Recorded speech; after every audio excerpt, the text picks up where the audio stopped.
ආයිබෝවා. මන් දැන් රැඳී සිටින්නේ මාලදිනිය පුරාණ රජමහා විහාරයේ.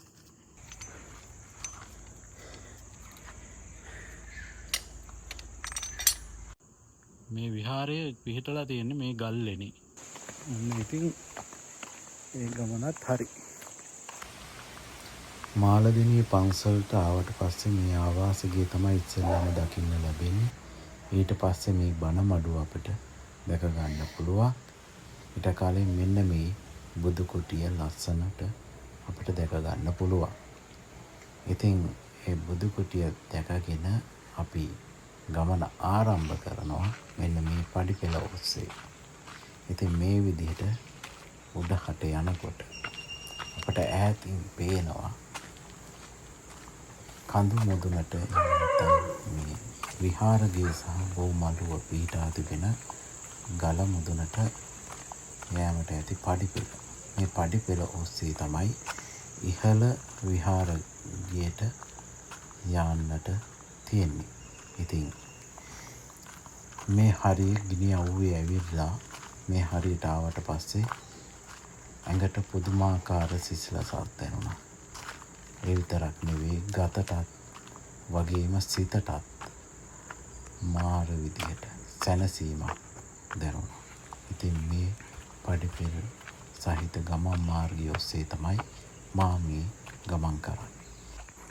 ඉතින් මේ ලස්සන පරිසරයේ සුන්දරත්වය නරඹමින් මම මේ විහාරය නරඹන්නට ඉදිරියට ගියා.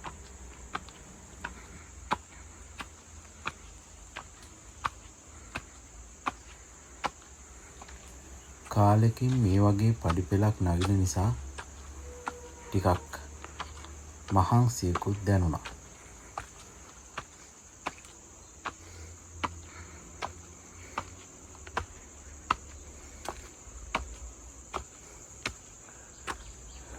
මෙන්න මෙතනින් හැරිලා බලනකොට තිබුණා බෝ පැලයක් රෝපණය කරලා ටිකක් ලොකුවට හැදිලා තියෙනවා. එතකොට බුදු පිළිමයක්ත් තියලා තියෙනවා. ඉතින් එතනත් බලලා මම මෙන්න මේ විදිහට ආයෙත් ගමන ආරම්භ කරා.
ඔන්න දැන් මට පේනවා ඈතින් ඒ ලෙන් විහාරය.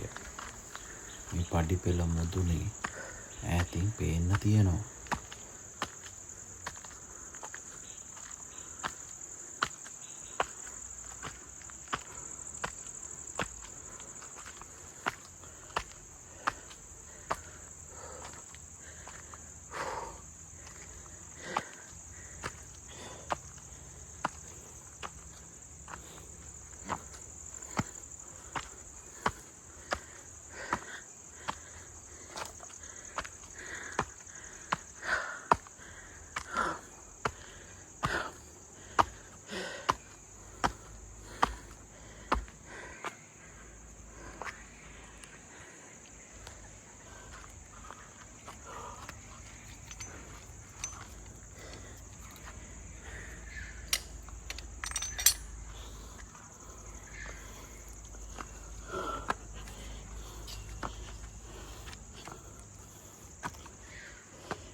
මේ බහින්න තියෙන්නේ නිකන් අර මහගිරි දඹේ වගේ සීන් එකක් තමයි තියෙන්නේ. හරි පරිස්සමට බහින්න ඕන නැග ගන්න නම් අවුලක් උන්නේ බැහැ. මේක තමයි ප්‍රශ්නේ.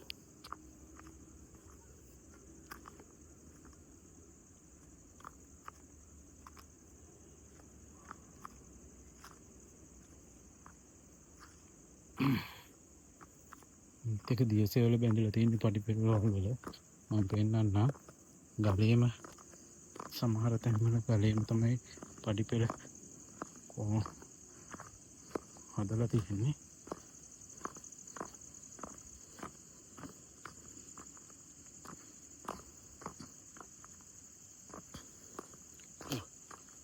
හරිම නිස්කලංකයි.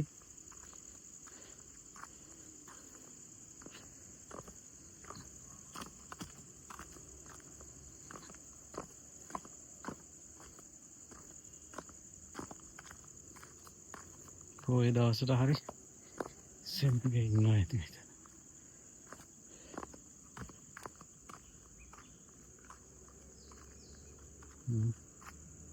එතන ගල මත පඩිපෙළ කෙදියසෙවල තියෙනවා. පරිස්සමින් යන්න ඕනේ ඒ නිසා විශ්ව ඕනෝම ගිහින් පාරට යන්න පුළුවන්.